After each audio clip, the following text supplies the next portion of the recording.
Millennials, they went to school and they came out here, right? That's correct, yeah. That's the problem. What Rich Dad does was shift you to think on this side. So the B and the I side, 500 employees or more, a professional investor, you want 401ks and stuff, that's on this side. But you have the power with this thing to go over here. So my whole message is this, and these are all from my Rich Dad. This is called the BI triangle, B and I. To be a big business owner and investor, there's 8 steps to it. Number 1, you have to have a mission statement for your company. Number 2, you got to have a team. Number 3, you have to have leadership. And now then you have product. Everybody says, oh, I got a great product. Well, product is the least important thing. Then you have to have legal. You know, you have to patent all those contracts. Systems.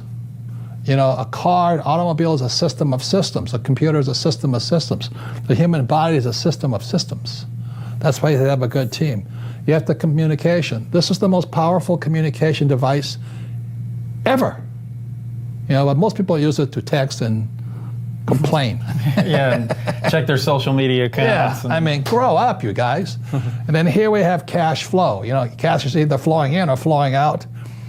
And this is leadership. So Shane is over here on the leadership side. He coordinates all these people with this thing. Is that correct? Absolutely. Yep. So you have the most powerful tool in history. There are many, many people who always tell you, live below your means. Well, that's not a Rich Dad philosophy either. I think if you live below your means, and especially if you're poor already, you live below the means, your spirit dies. So what the Rich Dad Company is really about is how do you improve your spirit by increasing your financial intelligence or your financial IQ.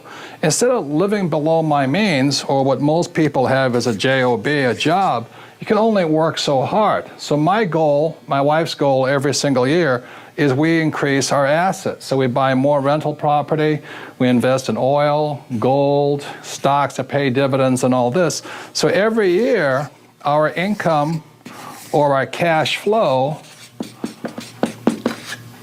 keeps increasing every year. Our goal is not to get a higher paying job.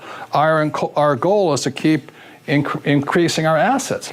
We want you to have all the wonderful things this world has to offer. So that's one of the differences between don't live below your means. We used to say, what we say at Rich Dad is increase your means and you can have anything you like. And that's what makes the Rich Dad Company's philosophy a little different than the rest. One of the biggest mistakes, I still hear it today from young people, oh, I don't have to worry because I'm still young. Yeah, and that is death to most people because eventually you get old and then you're not young again.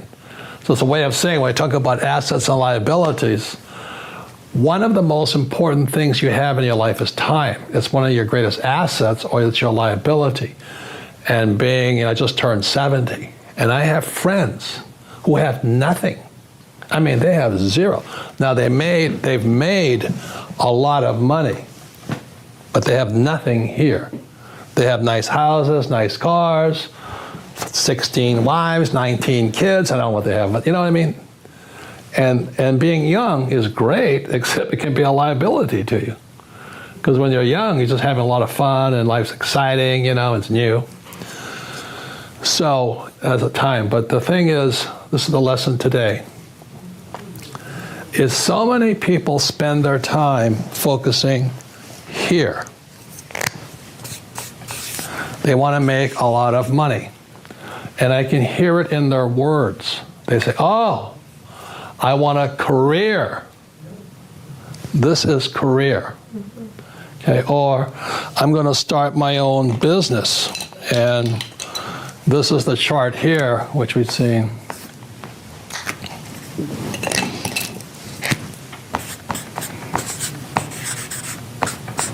This is the cash flow quadrant, book number 2. E is employee. S is small business, self-employed, or a specialist like a doctor, a lawyer, web designer. B is big business, 500 employees or more. And I is professional investor. So when I was your age, I knew I wanted to get here. This takes time. This is the hardest, This is where the big mega bucks are. And Kim and I are here. And the money is massive. But it takes time to get there. The big mistake I see young people make is they focus here. And the words are, I want to do what I love. That's the track. You see, in real life, sometimes you have to do what you hate. Like, people think I like to write books. I hate writing books. But it fills my purpose in life. It's not my passion, my purpose in life.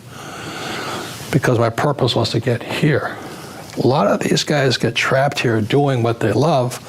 And as we've talked about on earlier episodes of this thing, these guys pay the highest taxes. 40% here, 60% in taxes here, 20% here, and then 0% here.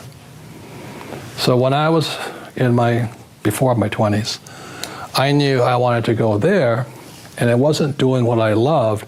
I had to learn what I didn't want to learn. I had sometimes to do what I hated. I had to learn about taxes. I had to learn about debt. I had to take classes. I had to learn about insurance. So I was doing a lot of things I hated doing so I could come over here. These guys never do this because they live their passion. I want my passion. The difference in passion is greedy, purpose is for other people. So my purpose was to come over here so I could serve more people. Okay. So I have employees here and all this. I don't buy stocks, bonds, mutual funds, because as a professional investor, I can create my own assets. That was one of the biggest wake-up calls of my life, is that the reason between rich people and poor people is they don't know real money from fake money. My mom and dad didn't. Good people, but they don't know that. So they spent it. And so today, I have millions and millions and millions in gold and silver. And I also use debt. I don't use money. And guys like Dave Ramsey say live debt-free. And for 99% of the people, that's good advice. Mm-hmm. But if you're going to be really rich, you have to learn how to use debt as money. But to do that, you got to be a lot smarter than some hodler, chasing Ethereum and all the other stuff. Okay? So that's what real financial education. I don't have an answer. I don't know what's going to happen in the future. Could my Bitcoin go to zero? Yes. But gold and silver have been here since the earth was formed. It's been gold, it's been money for about 12,000 years. Bitcoin has been money for 10. Now, does that mean I don't buy Bitcoin? No, I still will buy it, but I'll buy it because it's liquid. I can get out of it if I made a mistake.